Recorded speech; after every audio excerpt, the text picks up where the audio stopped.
Have you ever wondered if there's a single unifying model that connects the whole universe, all the way down to the way your own mind works?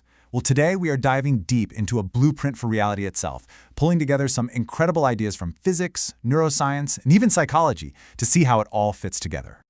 When you really look, you start to see it everywhere. The spiral of a galaxy, the double helix of your DNA. It's like nature has its favorite designs and just loves to reuse them. It's a principle called scale invariance.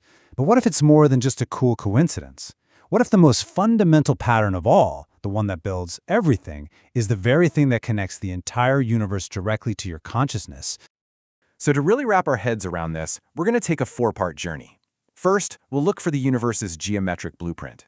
Then, we'll see how our minds might just be a mirror of that cosmic pattern. After that, we'll get into something called the I Am operating system, the core of your consciousness. And finally, we'll get practical and talk about the tools you can use to literally architect your own inner world. All right, first up, if the universe really does have a fundamental shape, a pattern that repeats over and over again, what in the world is it? Well, the sources we're pulling from all point to one single, beautiful form that could be the building block of, well, everything. And that shape is the torus. Now, yeah, it kind of looks like a donut, but this is a cosmic level donut. See, it's a completely self-contained system. Energy flows out from the center, wraps all the way around, and comes right back in. A perfect balanced, continuous loop. It's not just a static shape. In this model, it's the dynamic engine that drives reality. And what is just mind-blowing is that this toroidal pattern seems to show up everywhere. You can see it right here, from the shape of galaxies to the Earth's magnetic field, all the way down to the flow of energy in our own bodies. It's like a universal blueprint for how to create a stable, flowing system, whether it's for a star or for a single cell.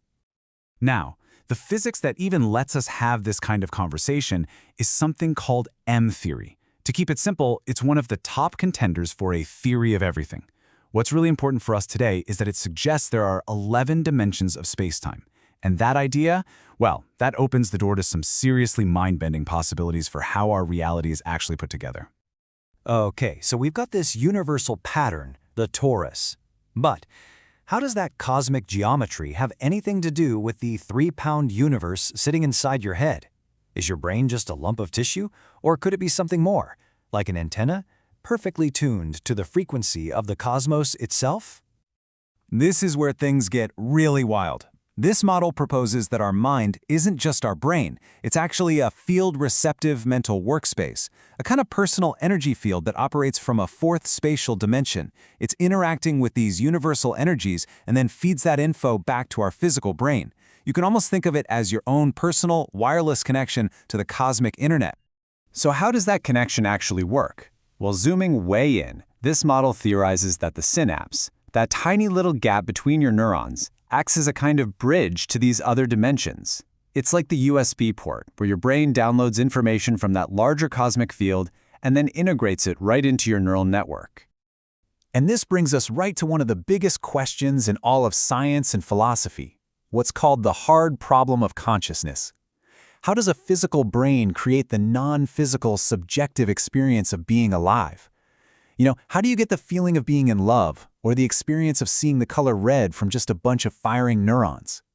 These personal feelings, these qualia, are a real mystery. So, what if we've been asking the question completely backward? The model we're exploring today flips the whole thing on its head. Instead of asking how the brain creates consciousness, it asks, what if consciousness is fundamental?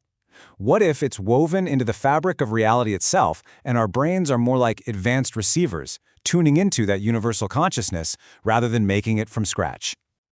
Okay, so if consciousness is the software of the universe, what's our personal user interface? The sources we're looking at call it the I Am operating system. And it's basically the command center for your personal reality. And let me tell you, it's way more powerful than you might think. The I Am isn't just a thought, like I am happy or I am tired. No, it's the raw, gut feeling of existence itself. It's that silent awareness that you are here, right now. And it's not passive. In this model, it's an active command. It's the force that takes all the infinite potential of the universe and collapses it into your actual lived experience. Now, to really get this, you have to understand the difference between the I and the me. Think of the I as the watcher. It's that pure, witnessing presence that's always there, in the background, observing everything. That's the source of that deep I am feeling. The me, on the other hand, is your personality. It's the collection of all your habits, your memories, your stories, your labels. The me is the character you play in the movie of your life. The I is the awareness that's watching the movie. Okay, this is all fascinating, but what do you do with it? If you have this I am operating system, how do you actually use it? Let's get practical and look at how you can become the architect of your own inner world, using some really powerful tools from psychology. So, our first tool comes from neuro-linguistic programming, or NLP, and it's something called nominalization. It sounds complicated, but it's simple. It's when we take a verb, an active process, and we turn it into a noun, a solid, static thing. For instance, instead of saying, I am deciding, we say, I have a decision. We turn a fluid process into a heavy object. We do this all the time without even realizing it.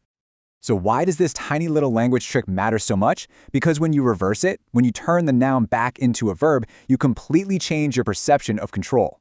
You're no longer stuck with a problem, you're actively problem solving. It puts you back in the driver's seat. It reminds you that this isn't a static thing that's happening to you, it's an active process you are doing, and that means you can also choose to do it differently. A second amazing tool comes from cognitive behavioral therapy, or CBT. It shows just how easily our inner worlds can become these self-perpetuating loops, right? It starts when you feel a bit low. That feeling then triggers some negative automatic thoughts. Those thoughts then lead you to do something unhelpful, like avoiding your friends. And because you avoid them, you miss out on any chance for a positive experience, which, you guessed it, just reinforces the original low mood. You get trapped in a cycle. So, how do you break out of these loops? The sources lay out a really simple but incredibly powerful process. First step, just get quiet and observe your own thoughts without judgment. Next, identify the ones that are holding you back, the themes that conflict with the reality you actually want to create. And finally, you consciously use techniques like reframing or visualization to replace that old, unhelpful programming with a new story that serves you better. And really, all of this comes down to one thing: identity. True, lasting change isn't about just forcing new behaviors. It's about changing who you believe you are. And your identity is just the sum of your habits. So if you want to become a different person, you have to build the habits of that person, one by one. By making those new habits obvious, attractive, easy, and satisfying, you start acting like the person you want to be until one day, that's just who you are. The key takeaway here is that your thoughts, the ones you keep coming back to over and over, and the identity you practice every day through your habits, they are not just fantasies. They are literally the creative force shaping your reality. As the writer James Allen said, the train of thought you stay on, good or bad, will absolutely produce results in your life. And just like that, we come full circle. We started with a geometric pattern woven into the very fabric of space-time. We saw how our conscious awareness might be a receiver for it, and then we learned how the focused power of I am can shape it into our embodied reality. It's a beautiful flow from the universal to the deeply personal, and you are the choreographer of that dance. So this entire model leaves us with a pretty profound and, honestly, an incredibly empowering question. It suggests that we are not just passive observers drifting through the universe. We are active participants, co-creators of reality, moment by moment. So if your consciousness is the architect and your thoughts are the blueprint, what kind of world are you building right now?